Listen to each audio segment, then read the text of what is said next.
నిజానికి ఈ ఉద్యమం నడుపుతున్నది ఎవరు, ఆయనకి మీరు ఎట్లాంటి సమాధానం చెప్పదలుచుకున్నారు? ఫస్ట్ మనం అర్థం చేసుకోవాల్సింది ఏంటంటే ఇది ఒక సెంట్రల్ యూనివర్సిటీ. సెంట్రల్ యూనివర్సిటీలో దేశం నలుమూలల నుంచి అందరు విద్యార్థులు వస్తారు. సో అలాగే ఇక్కడ ఈ హైదరాబాద్కి కూడా, ఈ హైదరాబాద్ సెంట్రల్ యూనివర్సిటీలో కూడా చాలామంది చాలా ప్రదేశాల్లో దేశం చాలా నలుమూలల నుంచి వచ్చారు. ఎవరిని నడిపిస్తున్నారు? ఇది అసలు ఒక పొలిటికల్ మూమెంట్ కానీ పొలిటికల్ పార్టీ చేసిన మూమెంట్ కాదు. ఇది ఒక student movement. University of Hyderabad అనేది చాలా మంచి university, one of the top most university of this country. ఇక్కడికి వచ్చి వాళ్ళు ప్రాబ్లమ్ని అర్థం చేసుకొని, డిస్పైట్ ఆఫ్ ఏ బ్యాక్గ్రౌండ్ నుంచి వచ్చిన, ఏ ప్రాంతం నుంచి వచ్చిన వాళ్ళ ప్రాబ్లమ్ని, ఇక్కడున్న ప్రాబ్లమ్ని అర్థం చేసుకొని దానికి పోరాడుతున్నారు. ఈ డివిజివ్ పాలిటిక్స్ అనేది ఒకప్పుడు బ్రిటిషర్స్ చేశారు, ఇప్పుడు కాంగ్రెస్ చేస్తుంది. బీజేపీ అయితే ఏదైతే డివిజివ్ పాలిటిక్స్ చేస్తుందో అదే అక్కడ వాళ్ళు రిలీజియన్ పైన చేస్తున్నారు, ఇక్కడ వీళ్ళు రీజియన్ పైన చేస్తున్నారు. మనం ఈ పోరాటంలో ఎప్పుడైనా గుర్తుపెట్టుకోవాల్సింది, మనం దేనికోసం పోరాడుతున్నాం, ఎవరెవరు పోరాడుతున్నారు అనేది కాదు. వరల్డ్స్ గ్రేటెస్ట్ రెవల్యూషనరీ చే గువేరా తను ఒక అర్జెంటీనాలో పుట్టినాడు, కానీ తను పోరాడినంత క్యూబా కోసం. సో ఎక్కడి నుంచి వస్తున్నాం అనేది కాదు, మన పోరాటం దేనికోసం, ఎందుకు పోరాడుతున్నాం.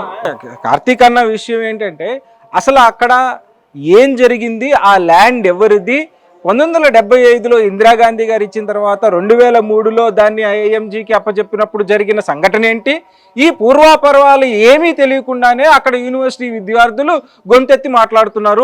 వాళ్ళు దేనికి ఉద్యమిస్తున్నారో కూడా వాళ్ళకి తెలియదు అనే కామెంట్.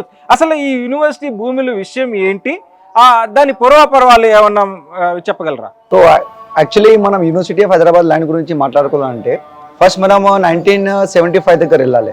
ఫస్ట్ మన హిస్టరీకి పోతే, మన హిస్టరీలో ఏముందా అంటే 1975లో మన ఇందిరాగాంధీ టైంలో ఉస్మానియా యూనివర్సిటీలో ప్రొటెస్ట్ నడుస్తుంది, ఒక మూవ్మెంట్ నడుస్తుంది. అప్పట్లో నేను లోకల్ వాళ్ళు, నేను బయట వాళ్ళు అని ఆ డిస్కషన్ వస్తే, ఇక్కడ ఆంధ్ర వాళ్ళు, ఇక్కడ తెలంగాణ వాళ్ళు, లోకల్ వాళ్ళు ప్రొటెస్ట్ చేస్తున్నాం. అప్పుడు ఆ టైంలో ఇందిరాగాంధీ ఒక నైట్ అర్జెంట్ బేస్లో వచ్చి అక్కడ ఉన్న వాళ్ళతో మాట్లాడి లైక్ ఢిల్లీకి వెళ్ళి మళ్ళీ పార్లమెంట్ యాక్ట్ కింద university of Hyderabad like establish చేశారు. దానికి చేసిన తర్వాత వాళ్ళకి గైడెన్స్ క్లియర్గా వచ్చింది, యూనివర్సిటీ ఆఫ్ హైదరాబాద్ ఎస్టాబ్లిష్ చేయాలి హైదరాబాద్లో, దానికోసం మన ల్యాండ్ కావాలి.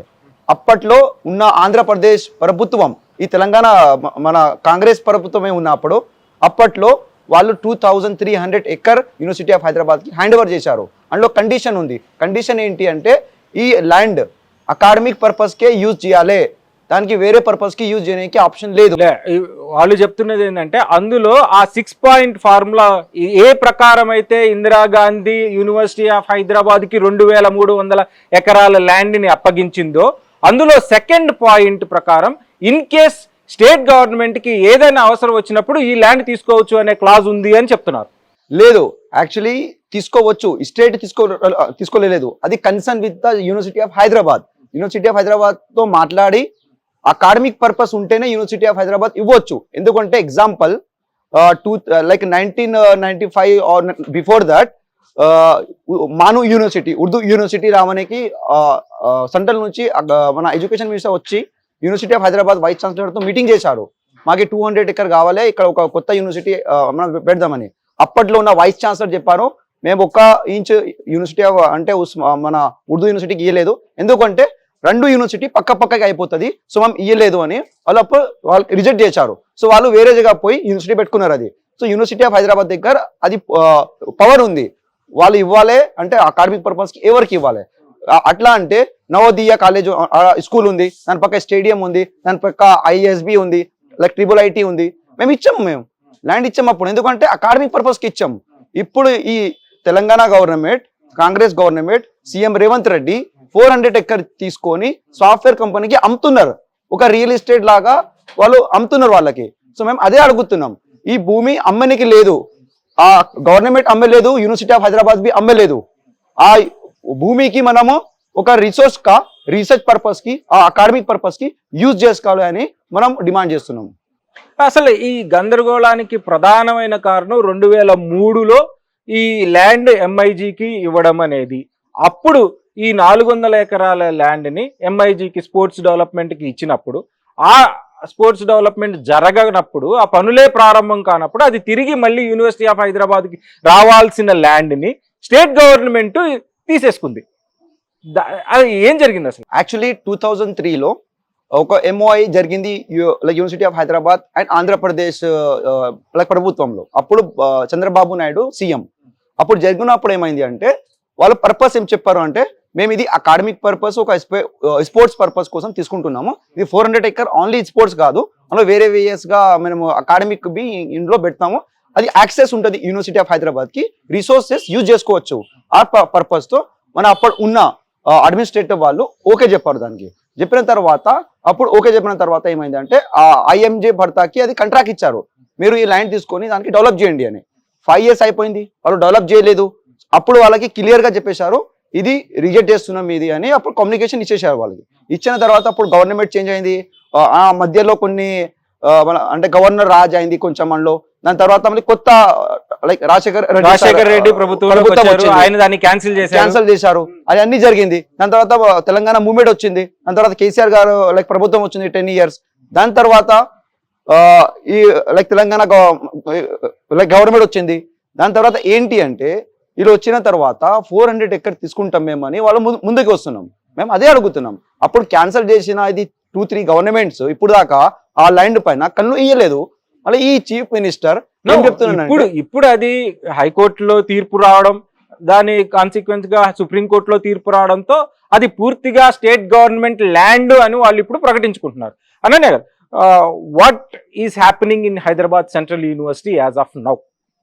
एज ऑफ नाउ अभी तक ऐसा हुआ है कि हम 20 दिन से प्रोटेस्ट कर रहे हैं।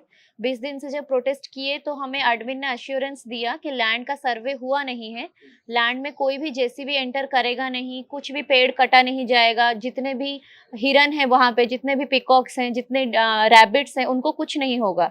हमने हमारे यूनिवर्सिटी के एडमिन पे भरोसा करके यकीन किया और इंतज़ार किया जब तक कोई स्टेटमेंट निकलेगा स्टेट के तरफ से या फिर एडमिन के तरफ से। पर Telangana state government, Congress government बहुत अच्छे से हॉलीडेज को यूटिलाइज किया। संडे उगादी था और उसके अगले दिन ईद था, इसीलिए कैंपस में बच्चे थे नहीं, सब अपने घर गए हुए थे। हम भी बहुत अच्छे से थे, उगादी सेलिब्रेट कर रहे थे। हमें तुरंत पता चला कि बहुत सारे जेसीबीज सामने से नहीं, पीछे स्टेडियम के तरफ से छुपा के लेके आया गया है अंदर। हम बस गए थे वहां पूछने के लिए कि जेसीबी को छुपा के अंदर से क्यों लेके आए हैं। अगर इतना था तो मेन गेट से लेके आते। हम बस इतना पूछे हैं और पूछने के बाद हम बोले हैं कि हमें वापस जाने दीजिए। हम यहाँ आए थे सवाल पूछने, हमारा कंट्री डेमोक्रेसी है, डेमोक्रेसी में सवाल पूछना सबका अधिकार है। यहाँ हमें लाठीचार्ज नहीं किया जा सकता जिस तरह से आज लाठीचार्ज हुआ है। पर हमें बिना पूछे, हमारे बिना कंसेंट के फीमेल कांस्टेबल बहुत बुरी तरह से हमें असल्ट करके हमें ट्रक में धकेल दिया गया। इतना गंदा धकेला गया कि हम सब अभी पेन किलर में जिंदा हैं, पूरा बॉडी एक करता है हम सब का, इतना हमारे पे टॉर्चर किया गया है। तो हम यही जानना चाहते हैं कि हमने गलत क्या किया जिस वजह से हमें ऐसे डिटेन किया गया है। 7-8 घंटे हम कस्टडी में रहे हैं, उसके बाद वापस आए हैं तो हमारे कैंपस में ही हमारा अभी मूवमेंट रेस्ट्रिक्ट कर दिया गया है। हमारा मेन गेट बंद है, हमें हमारे ईस्ट कैंपस जाने नहीं दिया जा रहा है। जो भी बच्चे जाते हैं उनको उठा के जेल में डाल दिया जाता है। हमारे फोन से हमारे फोटोज डिलीट कर दिए जाते हैं और हम हमारे मेन गेट के पास खड़े नहीं हो पाते हैं, जो कैंपस हमारा है, जहाँ पे हम 5 साल से 10 साल से पढ़ रहे हैं, वो अब हमारा नहीं रह गया है। तो हम ये पूछना चाहते हैं कि क्या गुनाह किया हमने, क्या सवाल पूछना हमारा क्राइम था, क्या इस यूनिवर्सिटी के लैंड को बचाना हम लोगों का गुनाह था? हम कुछ समझ नहीं पा रहे हैं। और राहुल गांधी हर जगह पे बोलते रहे हैं कि जब भी तेलंगाना को जरूरत पड़ेगा तो वो उड़ के आ जाएंगे। हम पूछना चाहते हैं अभी तक उन्होंने जवाब क्यों नहीं दिया है? ध्रुव राठी ने 2 बार ट्वीट कर चुके हैं, ध्रुव राठी का एटलीस्ट जवाब दे देते। हम लोगों को जवाब चाहिए, हम स्टूडेंट हैं, हम यहाँ टेररिस्ट नहीं है, हम पीएचडी करते हैं, यहाँ पढ़ने आए हैं, हम लोगों का अपना कॉन्शियसनेस है। हम रात में जब हॉस्टल में यूनिवर्सिटी एडमिनिस्ट्रेशन क्या बोल रही है अभी? यूनिवर्सिटी एडमिनिस्ट्रेशन बोल रहा है कि लैंड उन लोगों ने रजिस्टर नहीं किया है अपने नाम पे, जो कि एडमिन की गलती है। एडमिन इसको मानना चाहिए और जल्दी जल्दी केस फाइल करना चाहिए। ना वो लोग केस फाइल कर रहे हैं, ना वो कोई लीगल प्रोसीजर ले रहे हैं। उल्टा पुलिस को जेसीबी को कैंपस में घुसा के स्टूडेंट को मूवमेंट को और सारे स्टूडेंट को डिटेन किया जा रहा है। एडमिन एकदम चुप है और उस चुप्पी के खिलाफ हम कल से सिट इन प्रोटेस्ट में हैं। रात भर हम मच्छर में सोए हैं, रात भर बच्चे वहां बैठे हैं, अभी भी बिना खाए पिए बच्चे वहां प्रोटेस्ट कर रहे हैं। तो हम लोगों की पढ़ाई हैम्पर हो रही है, हम लोगों का करियर हैम्पर हो रहा है। हमारे लोगों में से बहुत सारे अभी जेल में बंद है, हमारे पे एफआईआर लगा है। हम यहाँ पढ़ने आए थे, हम यहाँ ये सब करने नहीं आए थे, पर अभी जरूरत ऐसा आया है कि हमें ये सब करना पड़ रहा है। तो हम अपील करते हैं कि स्टेट गवर्नमेंट को कुछ तो मतलब देयर आर सम सेंसिबिलिटी। हम स्टूडेंट है और हमें स्टूडेंट की तरह ट्रीट किया जाए, हमें टेररिस्ट की तरह ट्रीट ना किया जाए और सामने आके जवाब दिया जाए। मैं स्टूडेंट हूँ, एक तो हमें पैसे मिलते नहीं है, 8,000 मिलते हैं वो अलग बात है, ऊपर से बोला जाता है कि हमें पैसे देके ये मूवमेंट को लीड कराया जाता है। हम पूछना चाहते हैं कौन पैसा दिया है हमें? हम पढ़ते हैं, हम हमारे कॉन्शियसनेस से रोड पे उतर के सवाल पूछ रहे हैं। हमें इस तरह से डिटेन करना, हमें इस तरह से मारना, हमें इस तरह से दर्द देना कि हम रात में सो नहीं पाएंगे, पूरा बॉडी पेन होगा, ये किस तरह का डेमोक्रेसी है हम समझ नहीं पा रहे हैं कांग्रेस गवर्नमेंट का।